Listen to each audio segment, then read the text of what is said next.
కాంట్రాక్టులు తప్ప, బినామీ పేర్లతో కాంట్రాక్టులు చేసుకుంటే తప్ప, కాంట్రాక్టులు పనులు తప్ప ఒక్క అభివృద్ధి పనులు చేయలేదు అనేది స్పష్టంగా తెలియజేస్తున్నారు. ఆయన్ను చెప్పకూడదు అనుకున్నాను. నేను పద్మావతి గెస్ట్ హౌస్ లో రాత్రి 11 గంటలకు టీసీసీ ఎలక్షన్లు వచ్చినప్పుడు 50 మంది నా నియోజకవర్గం వాళ్ళు నేను కూర్చొని ఉంటే రాత్రి 11 గంటలకు ఇదే పెద్దిరెడ్డి రామచంద్రారెడ్డి వచ్చి నా కాళ్ళు పట్టుకొని నన్ను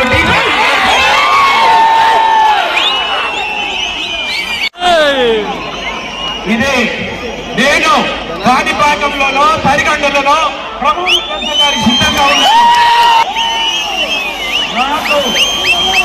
నాకు కాళ్ళు పట్టుకుంటే అలవాటు లేదు. నేను సగౌరవంగా అమర్నాథ్ రెడ్డి కొడుకుని నేను చెప్పాను. ఇలా కథ చాలా ఉంది, ఇలా కథ చాలా ఉంది. నేను చెప్పాను ఆయనకి, మీరు పెద్దవారు నా కాళ్ళు ఎందుకు పట్టుకుంటున్నారు, ఇది మంచిది కాదన్నా, మీరు లేచి ఇది మంచిది కాదు.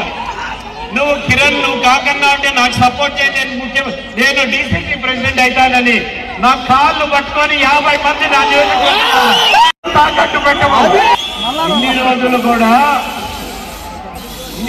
కూడా ఎందుకు ఆయన్ని అవమానపరిచేదని చెప్పలేదు.